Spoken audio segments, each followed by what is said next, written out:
hook up a sensor for the wheel speed so we can do traction control. Oh, and I didn't make a video of this, but for you guys that follow along with the channel, that transmission up at the last race that we took it to, it lost second gear on like the second or third pass. Again, I broke it before. I broke the sprag. It lost second gear earlier, and I replaced it. But the one I replaced it with, when I took it apart, there wasn't nothing wrong with the sprag. There wasn't nothing wrong with the drum. It just quit working. It was like it was a fault. It was just a faulty sprag that I put in it. So Chris bought another direct drum, 34 elemental sprag. He bought it all together. It come out of a 4L80E. It's supposed to hold 6 clutches, but I didn't have the right. I didn't have the right stuff, thickness clutches and steels to fit 6 in there. So I used my thickest steels and my thickest clutches, and I put 5 of them in there to wind up with 50 to 7 thousandths clearance on the direct drum, per the instructions for the trans brake. But anyway, that's fixed. And yeah, the last video y'all saw, we put the BTR equalizer intake on it, and we ordered the 2.5 inch 16 tooth Driveshaft Reluctor ring collar, and then we got the Driveshaft speed sensor right there, and then we got the bracket and the 2 bolts for that. I've already got the Reluctor underneath the car to see how it fit under there, but let's slide under here, and I've already took the pinion nut off, but I will go from there.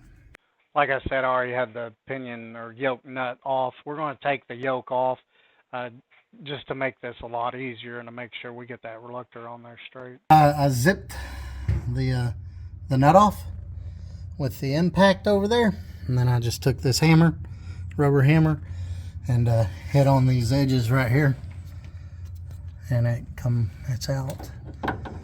So we can take that, and it's been out for a few days and just been draining in here. And there's the Reluctor.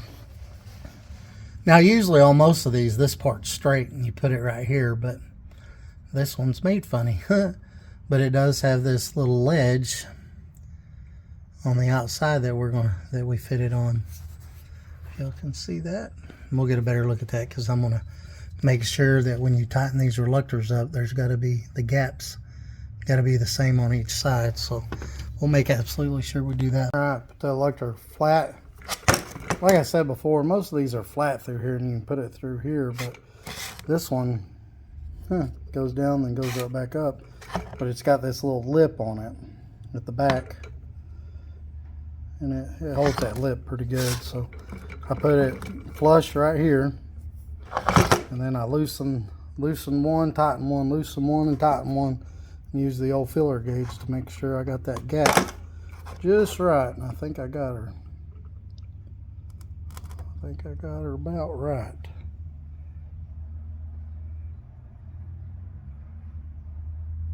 Half anything, this one's open a little bit more, but not much. Well, eyeballing it anyway. You can't really tell. Get them both in the light. Yeah, they're about the same. So says the filler gauge. So we'll roll with that. Now what we're going to do is we're going to put some Permatex in these splines. And we're going to go ahead and throw it back on. And then we're going to reuse the nut. We're just going to Loctite it. And we're going to send it with an impact. That one right there, it don't have a crush sleeve in it. A lot of people use the crush sleeve where you have to crush them to set the preload. That one's got a solid spacer in it. So it's solid. So you can tighten the nut up as tight as you want, and it'll only compress so far, and the pinion preload should stay the same. We'll put this on, and we'll see how it turns. It should have a light drag on it, and we'll see. I can usually feel the drag and tell. But yeah, RTV up in these splines. We'll throw that on. We're going to reuse the nut, but we're going to use a lot of Loctite on it, and we'll send that on there. So I put it in from the back side, that way when we put it on there, it'll slide it up in there. But the reason we do that is, or I do that, is because the seal seals out here, there's nothing to keep it from coming through these splines. So put a little bit of that in there. All right. And then I'm going to lube this up for the seal. So it's got some fluid. It's not rubbing on a dry surface. We'll lube that up and stick her down in there. All right, we got Loctite on the threads, on the washer part and everything. Now we'll just put that on there. We're going to send it with an impact. Now I'll hold it right here with a pair of channel locks or something. Weird pattern. But yeah, like I said, should have light drag. And I've tightened it all the way up with the impact. It's hard to tell, but yeah, it's got light drag to turn it. That's what we want. We got a good gap here for our Reluctor, and that ain't going nowhere. So this will go on one of these just like this. Look at that. That's going to be perfect for that sensor to go through there, and it's going to hit the Reluctor straight up. I just don't know how far the Reluctor's got to be away from here, so we'll have to figure that out. But we can go ahead and throw that back in. All right, there we go. Stick it up in there, and then this is where our sensor's going to go right here, and then we'll run it up here, probably through this hole right here.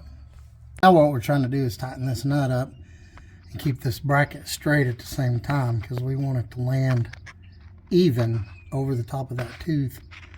As you can see, it's not really even. We're trying to get it perfectly even. Then we'll set the gap to like 60 thousandths. Well, I think that's about as close to even as I'm gonna get it.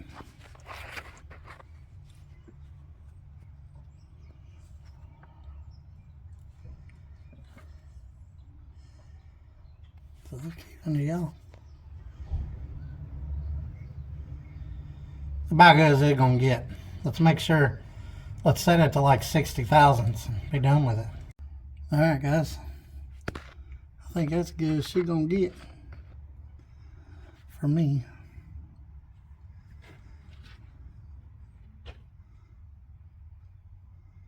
Ain't exactly flat. That arm could be bent down right there. Maybe get it flatter. I don't know. It's hard to bend. We're just gonna go with that. 60 thousandths. Oh, dropped my camera. We got some glare too, don't we?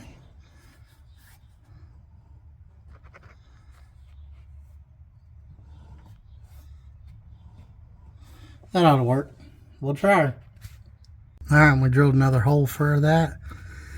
And we'll do like we did this one for the fuel pump, where I just put RTV around it so the wires can't scrape on the edge of the metal and cut, which this has a protectant on it anyway. But we're going to have to leave some slack in that line because that rear end goes up and down. Put it about right there. About that much, that ought to do it. Not enough that it's going to rub the ground or anything, but enough that the rear end can move up and down right there. Then we'll put some RTV in that hole. And we're going to put the drive shaft in first since we're down here, and then we'll go do some wiring. All right, so it ain't pretty, but I put a zip tie on the bottom and a zip tie on the top and put some silicone around there. They make special fittings for that, but whatever. And I left just enough dangling for the rear end to move up and down, but not enough that the wire can, where's that? That the wire can reach the drive shaft in any possible way, shape, or form. Where are we at? There we are. Yeah. So, yeah, there's no possible way that can hit the drive shaft, no matter what. There should be enough room for the rear end to move up and down. Yeah, now we can do some wiring. All right, there's 3 wires here.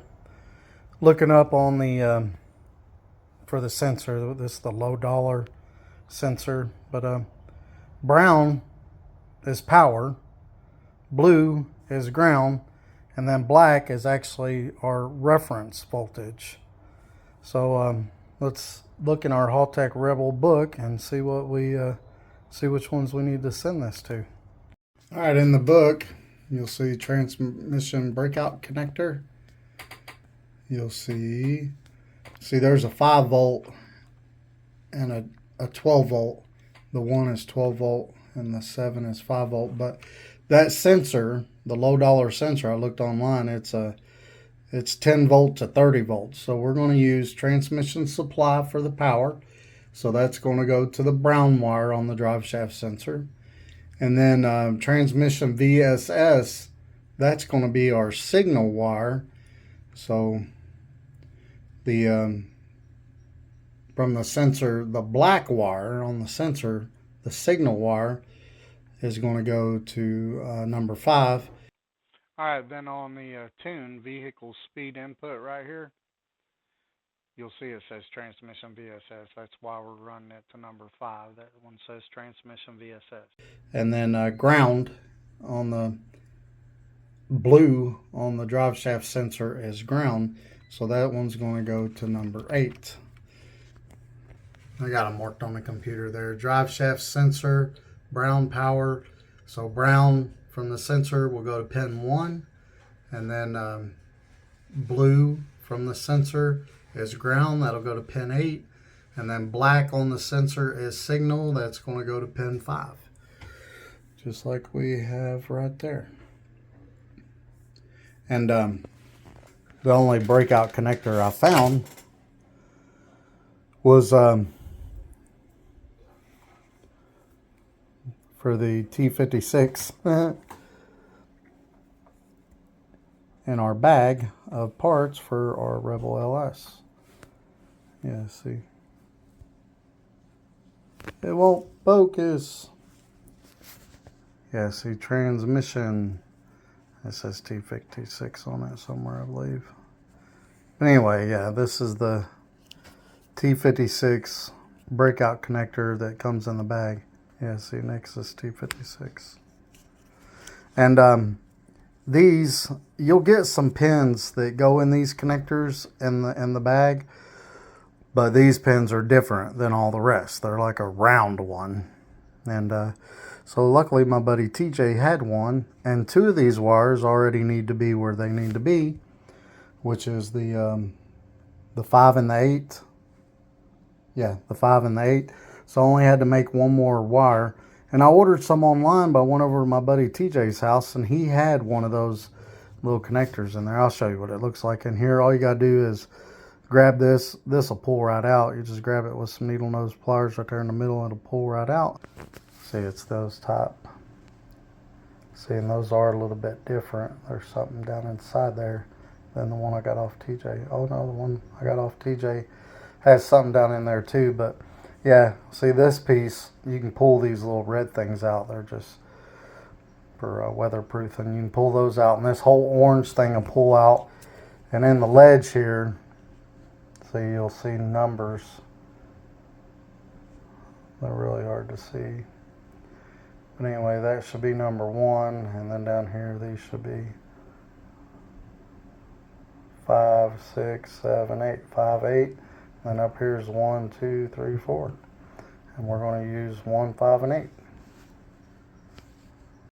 But on the other side of this transmission breakout connector is this. So I'm going to cut this off. We're not going to use that. And then I'll strip these wires back. And then I'll make the wires longer, however long that I need. Once we get them the length that we need, I did buy some 3-pin plugs like this, some 3-pins ones. And then that way we have 2 different places that it'll connect. It'll connect at the breakout for the transmission here, and then it'll connect down here by the sensor. But we're just waiting for those to come in. We'll hook the rest of that up. Oh, and I forgot to mention, these pull out really easy. You see that little clip right there? All you gotta do is, pull that back that way, the way my finger is pointing. Pull that back. See, it clips right into the side of that. And pull on the wire from the other side, and it pops out easy. These are really easy. Most of the time on these, you got to get like something really small, like a needle or a paper clip, and the clip is on the piece of metal itself, and they're really hard to push in. This one right here, the clip is actually on the plug, and you push that piece back and it slides right out. And on the car, there's the transmission connector. It'll say transmission on it down here somewhere, but this connector is like, yeah, see, mission transmission. This one's right as soon as it comes out the grommet. I was hoping I could stick that back in there somehow, but I don't know if I can or not. That connector is pretty big, so we're probably gonna have to plug it in here and then run it back through somewhere. But yeah, just making sure our colors line up. This black with white stripe, we plug this one up, should line up. See, it'll only go on one way per these grooves. See, 2 grooves on top, 1 groove on bottom. So that means our black should line up with black and white. It does. And then that one should line up with that one. And then that one, that red's a power. That pink one is a 12-volt power. And boom, yeah, it's all lined up. Now we just gotta run it through the firewall. And then when we get our 3-prong connectors, we'll wire that up. We'll hook that all up, cut these wires, hook that all up, make them longer if we need to. Alright, just making these lines longer. And I'm going to use the same color because that's the only, this coming out of here is 18 to 20 gauge. Actually, this is 18 gauge, so I'd say this is 20 gauge, 20, 22. But I'm going to use 18 gauge, and I'm going to use that same color. And I'm just going to mark them at the end, what they are. That one right there. Power! And put those wires together. I use these things right here. You heat them up. I just use that lighter there or a regular lighter, or sometimes I'll use, it looks a lot cleaner if you use the heat gun. But yeah, this is solder in the middle. You put the 1 wire in this way, 1 wire in this way. Let the wires overlap under that or that solder. Then you heat it up. And it heat shrinks and solders all at the same time. But I just hooked it up right there, and I ran it down to a hole down there. I'm gonna put wire loom over that. We're just gonna see if it works. I got a bunch of extra wire. I made it way longer than I should have, because this one will come way up here.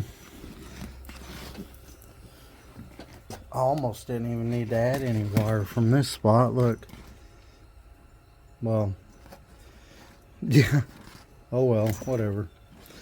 But yeah, I want to be able to unplug it and plug it back in, you know, from the sensor. But we're going to go ahead and we've got plenty enough wire, so we'll go ahead and solder these together and we'll see if it works. All right, there we go. We're all hooked up per the instructions. Let's see if it'll read a speed. I got it jacked up in the air. We'll just let the wheels spin. I never set it down from the last video I did. But yeah, let's start it up and set our app on speed and see if it'll do speed. Well, in the tune, I couldn't get it to read in the tune, but you'll see that light. It's reading down here. So some in the tune must need to be reset. And